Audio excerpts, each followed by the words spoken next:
نہ کہ مال تمہارا ہے جس طرح چاہو تم خرچ کرو، نہیں، بلکہ فرمایا گیا وضو میں جتنی پانی کی ضرورت ہے، وضو میں جتنی پانی کی ضرورت ہے، اگر اس سے زیادہ پانی تم نے خرچ کیا تو قیامت میں اس پانی کا بھی حساب تم سے لیا جائے گا، اس پانی کا بھی حساب لیا جائے گا۔ میرے پیارے آقا صلی اللہ تعالی علیہ وسلم کے پیارے دیوانوں، آج اگر ناحق خرچ کے حوالے سے دیکھا جائے، ناحق جگہ پر پیسہ استعمال کرنے کے حوالے سے دیکھا جائے تو ذرا آپ دیکھ لیں، اندازہ لگا لیں تو آپ کو پتا چلے گا۔ آج ہمارے یہاں صرف ممبئی شہر کی شادیوں کے اوپر اگر دیکھا جائے جو خرچ ہوتا ہے، اگر ایک سال شادی میں خرچ جو فضول ہوتا ہے ان خرچوں کو روک دیا جائے اور ان خرچوں کے ذریعے اگر آدمی چاہے تو ہر سال ممبئی کی سرزمین پر ایک کالج تعمیر ہو سکتی ہے، لیکن نہیں۔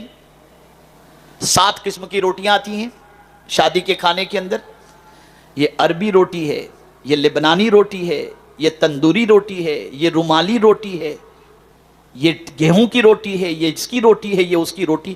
7 قسم کی روٹیاں تو کوئی کھاتا ہے نہیں۔ کیا کر رہے ہیں آپ؟ کس طرف جا رہے ہیں آپ؟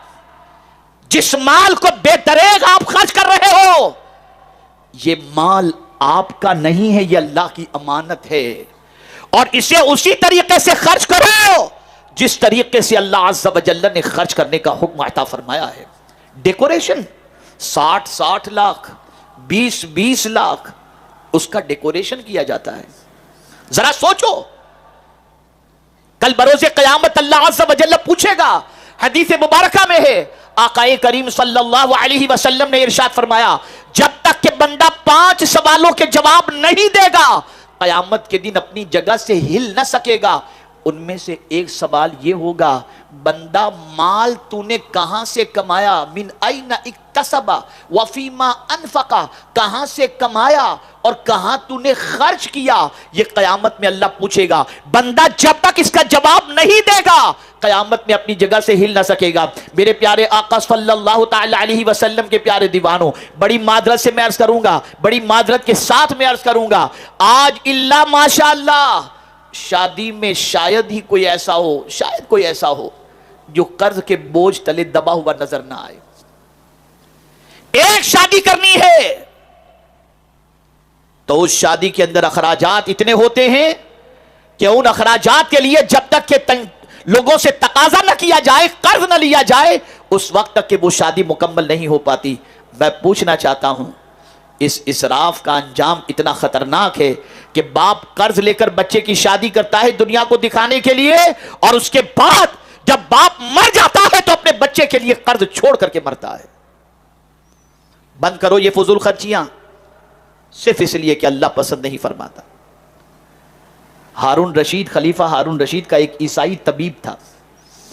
اس عیسائی طبیب نے اس وقت کے ایک بڑے عظیم عالم دین سے اس نے کہا، یار اللہ کی کتاب قرآن مقدس کو تم اتنی عظیم کتاب کہتے ہو، لیکن اس پوری کتاب کے اندر جو ہے وہ علم طب، میڈیکل کے بارے میں کچھ موجود نہیں ہے۔ توجہ چاہوں گا، اس قرآن کے اندر میڈیکل کے بارے میں، علم طب کے بارے میں کچھ بھی نہیں ہے۔ اس عالم دین نے جواب دیا، غور سے سنو، اگر بات سمجھ میں آ جائے تو انشاءاللہ زندگی سنور جائے گی۔ اس عالم دین نے جواب دیا، میں پوری آیت بھی تم کو نہیں بتاتا، تم جو علم طب کی بات کرتے ہو نا، آدھی آیت میں اللہ نے پورا علم طب رکھ دیا ہے۔ آدھی آیت میں وہ چونکا، اور اس عیسائی طبیب نے کہا آدھی آیت میں؟ کہا ہاں۔ کہا سناؤ؟ کہا قرآن کہتا ہے کلو وشربو ولا تسرفو، کھاؤ پیو اور اسراف نہ کرو۔ جیسے ہی اس نے یہ سنا کہنے پر مجبور ہو گیا کہ جس قرآن کے اندر اللہ نے اتنی عظیم بات کہی ہے کہ کھاؤ اور پیو اور اسراف نہ کرو، یہی تو سب سے بڑا مسئلہ ہے کہ انسان ضرورت سے زیادہ کھا لے تو بیمار ہو جاتا ہے، اور فضول کی وجہ سے بہت ساری بیماریاں اس کے اندر جنم لیتی ہیں۔ لیکن قرآن کا یہ فیصلہ اپنی جگہ پر صحیح ہے، اور یقیناً اس کے اندر علم طب موجود ہے۔ آقا کریم صلی اللہ علیہ وسلم نے اسی لیے ارشاد فرمایا، جب بھوک لگے تب کھاؤ، اور جب بھوک باقی ہو تو ہاتھ کو کھینچ لو، انشاءاللہ کبھی بیمار نہیں پڑو گے۔ میں اپنی طرف سے کرتا ہوں، لیکن اس چیز پر عمل کرنے کی وجہ سے انشاءاللہ بیمار نہیں پڑو گے۔ لیکن حضور نے یہ فرمایا، جب بھوک لگے تب تب کھاؤ، اور جب بھوک باقی ہو تو کھینچ لو. یہ نہیں کہ اتنا کھا لو کہ 7 اپ کا دھکا مارنا پڑے اندر اتارنے کے لیے.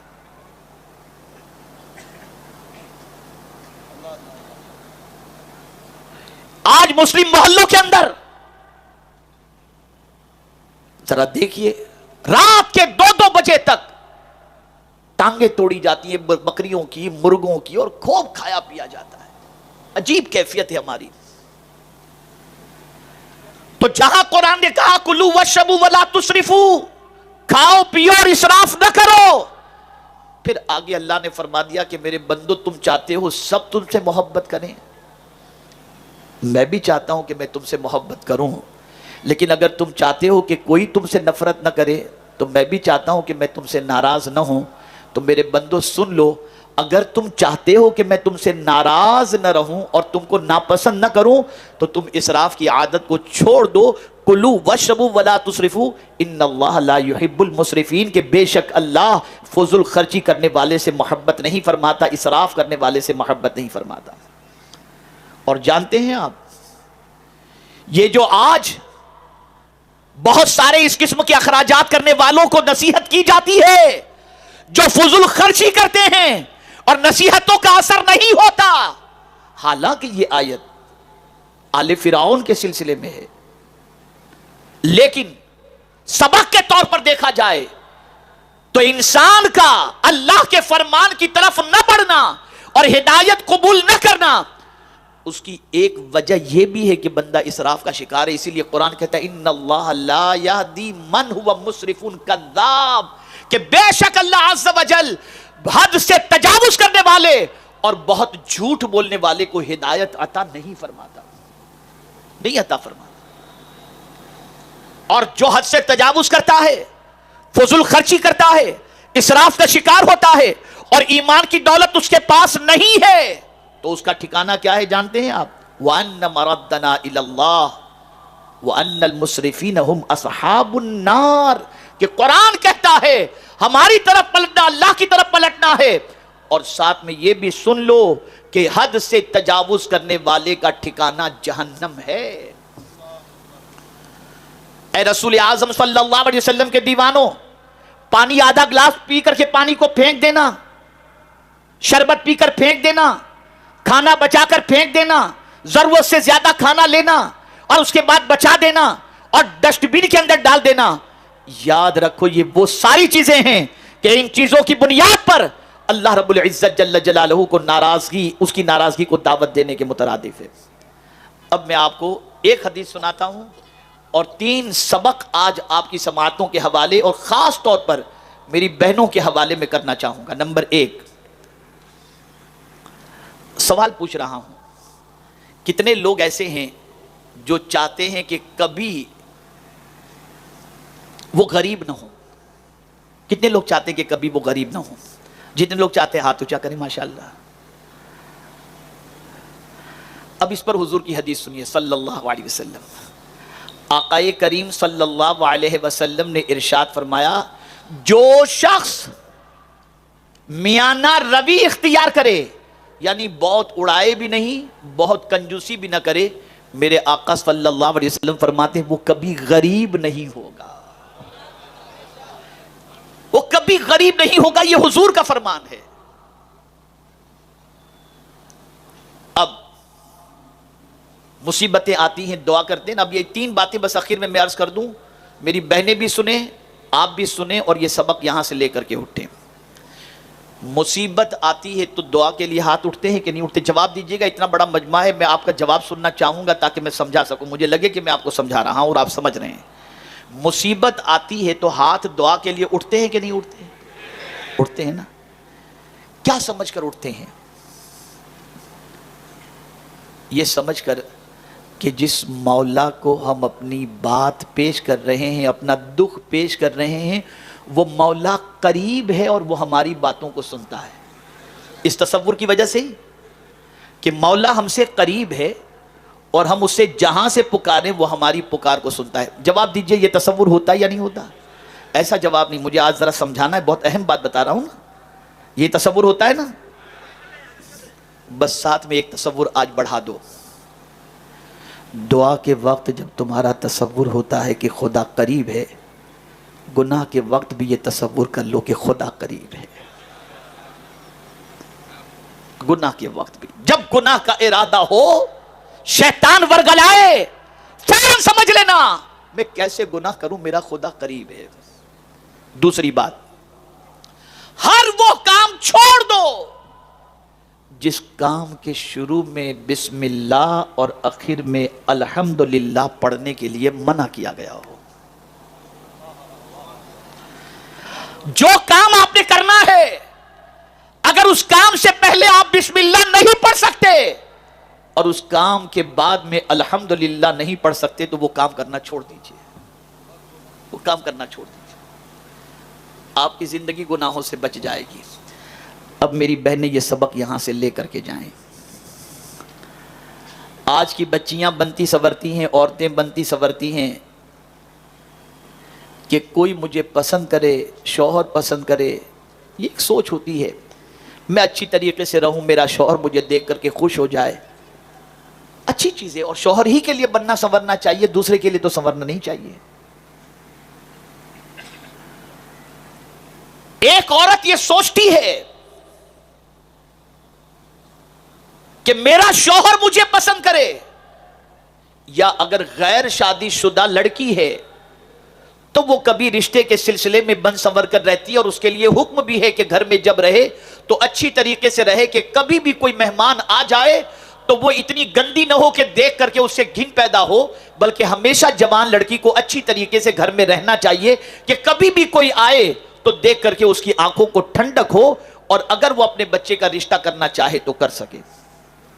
لیکن آج میں آپ کو بتانا چاہوں گا کہ ہم ہر چیز کے بارے میں سوچتے ہیں کہ فلاں کو پسند، فلاں کو پسند، فلاں کو پسند۔ اب آج میں اپنی بچیوں سے اور بہنوں سے کہوں گا کہ ذرا آج میں تمہیں بتاتا ہوں اللہ کن عورتوں سے محبت فرماتا ہے، کیسی عورتوں سے اللہ راضی ہوتا ہے۔ عورت کس حال میں ہو تو اللہ اس سے راضی ہو جائے، تو فرمایا گیا عورت جب با پردہ ہوتی ہے تو اللہ اس سے راضی ہو جاتا ہے۔ اس عورت کو اللہ، وہ عورت اللہ کو بہت زیادہ اچھی لگتی ہے جو عورت با پردہ رہتی ہے۔ آج اگر ماؤں کی دعائیں بچوں کے حق میں قبول نہیں ہوتی، اس کی وجہ بے پردگی ہے۔ تاریخ اٹھا کر کے دیکھو کہ جب بارش نہیں ہوتی تھی تو با پردہ خاتون کے دوپٹے کا دھاگا لے کر کوئی اللہ کی بارگاہ میں دعا کرتا تھا تو اس دھاگے کی وجہ سے اللہ بارش کو نازل کر دیا کرتا تھا۔ تو اگر کوئی عورت یہ چاہتی ہے کہ اللہ راضی ہو جائے تو بے پردگی چھوڑ دو، با پردہ بن جاؤ، لیکن پردہ صرف لباس کا نہیں ہونا چاہیے، ذہن پر بھی گناہوں کے سلسلے میں، قلب کے اندر بھی برائیوں کے جذبات کے سلسلے میں پردہ ڈال دو، خیالات بھی پاکیزہ کرو، دل کے اندر اللہ عز و جل اور اس کے رسول صلی اللہ علیہ وسلم کی محبت بھی پیدا کرو، اور گناہوں سے اپنے رشتے کو توڑو۔ دوسری چیز جو اگر عورت اختیار کر لے تو اللہ اس سے راضی ہو جاتا ہے، وہ کیا چیزیں جانتے ہیں؟ وہ شادی شدہ عورت جو اپنے شوہر کی غیر موجودگی میں اس کے مال اور اس کی عزت کی حفاظت کرتی ہو، کوئی اسے کچھ بھی کہے مولا اسے نیک عورت فرماتا ہے۔ فالصالحات قانتات حافظات للغیب بما حفظ اللہ۔ اور ایسی عورت کو اللہ عز و جل، ایسی عورت سے اللہ راضی ہوتا ہے۔ اور اس عورت کا مقام کیا ہے جانتے ہیں؟ وہ ان چیزوں کا خیال بھی کرتی ہے، شوہر کی غیر حاضری کے اندر شوہر کی عزت اور مال کی حفاظت بھی کرتی ہے، اور شوہر اس سے راضی بھی ہے، تو نمازی جائے گا جنت کے اندر باب الصلاۃ سے۔ جتنے بھی دروازے ہیں مختلف عبادتیں کرنے والے ان دروازوں سے جائیں گے، لیکن اگر کوئی عورت نمازی ہے، روزے دار ہے، اللہ کی اطاعت کرتی ہے اور اس حال میں اس دنیا سے گئی کہ اس کا شوہر اس سے راضی ہے، سرکار فرماتے ہیں وہ جنت کے جس دروازے سے چاہے جنت میں داخل ہو جائے۔ تیسری چیز، اس عورت سے اللہ راضی ہوتا ہے جو عورت قرآن کی تلاوت کرتی ہے۔ تم سب کو راضی راضی کرنے کی کوشش کرتی ہو، شادیوں کے اندر ڈانڈیا کھیل کر، رقص کر کے، ڈانس کر کے سب کو خوش کرنے کی کوشش کرتے ہو، لیکن کسی کی خوشی تمہیں کچھ فائدہ نہیں پہنچائے گی. لیکن اگر اللہ کو تم نے راضی کر لیا تو دنیا بھی سنور جائے گی اور آخرت بھی سنور جائے گی.